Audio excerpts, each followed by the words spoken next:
എറണാകുളത്ത് വലിയ രീതിയിലുള്ള സ്ത്രീവിരുദ്ധ പ്രചാരവേല ഒരു MLA-യും കൂടി ചേർത്തുകൊണ്ട് സൈബർ ആക്രമണത്തിൻ്റെ ഭാഗമായിട്ട് അരങ്ങേറിയിരിക്കുക. വി ഡി സതീശൻ പറഞ്ഞിരുന്നു, ഇടതുപക്ഷവും പ്രതിപക്ഷവുമെല്ലാം രാഹുൽ മാങ്കൂട്ടത്തിൻ്റെ പ്രശ്നം ശക്തിയായിട്ട് ഉയർത്തിയപ്പോൾ മാധ്യമങ്ങൾ ഉൾപ്പെടെ ഒരു വലിയ ബോംബ് വരാൻ പോകുന്നു എന്ന് ഞങ്ങളപ്പോഴേ പ്രതികരിച്ചു. ഏത് ബോംബും വരാൻ പോകുന്നതല്ല, UDF-ൻ്റെ തലയിലാണ് വീഴുക എന്ന്. ഞങ്ങൾക്കതിൽ ഉത്കണ്ഠയില്ല എന്നന്ന് തന്നെ വ്യക്തമാക്കിയതാണ്. പക്ഷേ ഈ സതീശൻ പറഞ്ഞ ബോംബ് ഇതുപോലെ ഒന്നാണ് എന്ന് ആരും പ്രതീക്ഷിച്ചില്ല. പറവൂർ കേന്ദ്രീകരിച്ചുകൊണ്ടാണ് ഈ ബോംബ് രൂപപ്പെട്ടത്. ഷൈൻ ടീച്ചർക്കെതിരായിട്ടും അതുപോലെ തന്നെ ഒരു MLA-യും ചേർത്തുകൊണ്ട് കേട്ടാൽ അറക്കുന്ന രീതിയിലുള്ള കള്ളപ്രചാരവേല ഒരുതരം ജീർണമായ UDF മനസ്സുകൾ അത് ഈ കേന്ദ്രത്തിൽ നിന്നുകൊണ്ട് തന്നെ രൂപപ്പെടുത്തിയെടുത്തു എന്നുള്ളതാണ് കാണാൻ സാധിച്ച ഏറ്റവും പ്രധാനപ്പെട്ട ചിത്രം. വലതുപക്ഷ രാഷ്ട്രീയം ഇത്രയേറെ ജീർണമായിരിക്കുന്നു എന്നതിൻ്റെ തെളിവാണ്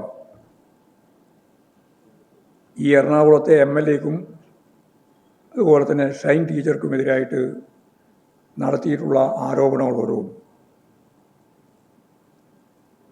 കേരളത്തിലെ വലതുപക്ഷ ശക്തികൾ സ്ത്രീകൾക്കെതിരായി നടത്തിക്കൊണ്ടിരിക്കുന്ന പ്രചരണങ്ങൾ ആധുനിക സമൂഹത്തിന് ഒട്ടും യോജിക്കുന്ന ഒന്നല്ല. കഴിഞ്ഞ ലോക്സഭാ തെരഞ്ഞെടുപ്പിൻ്റെ ഘട്ടത്തിൽ ശൈലജ ടീച്ചർക്കെതിരായിട്ടും വീണ ജോർജ് മന്ത്രിക്കെതിരായിട്ടും തിരുവനന്തപുരം മേയർക്കെതിരായിട്ടുമെല്ലാം ഈ സൈബർ ആക്രമണം ശക്തിയായിട്ട് മുമ്പും നടന്നിട്ടുണ്ട്. സൈബർ ഇടങ്ങളെ രാഷ്ട്രീയ പ്രചരണത്തിൻ്റെ ഭാഗമായിട്ട് രാഷ്ട്രീയ പാർട്ടികൾ ഉപയോഗിക്കുന്നതിൽ തെറ്റില്ല. അത് ആശയപരമായ അഭിപ്രായങ്ങൾ അവതരിപ്പിക്കുന്നതിന് ഉപയോഗിക്കുകയും ചെയ്യാം. എന്നാൽ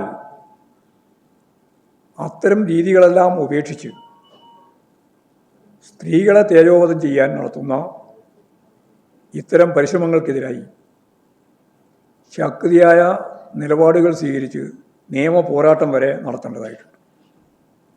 ഷൈൻ ടീച്ചർ അത് കൃത്യമായിട്ട് പറഞ്ഞു വെച്ചിരിക്കുകയാണ്. ഇത് സംബന്ധിച്ച് ആക്ഷേപങ്ങൾക്ക് വിധേയയായ ടീച്ചർ തന്നെ നിയമപരമായ നിലപാട് സ്വീകരിച്ച് മുന്നോട്ടേക്ക് പോകും എന്ന് ഇപ്പോൾ പ്രഖ്യാപിച്ചു കഴിഞ്ഞിട്ടുണ്ട്.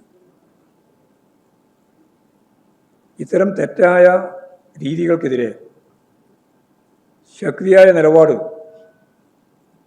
കേരളത്തിലെ ജനങ്ങൾക്ക്, ജനാധിപത്യ ശക്തികൾക്ക് സ്വീകരിക്കാൻ കഴിയേണ്ടതുണ്ട് എന്നാണ് ചൂണ്ടിക്കാണിക്കാനുള്ളത്.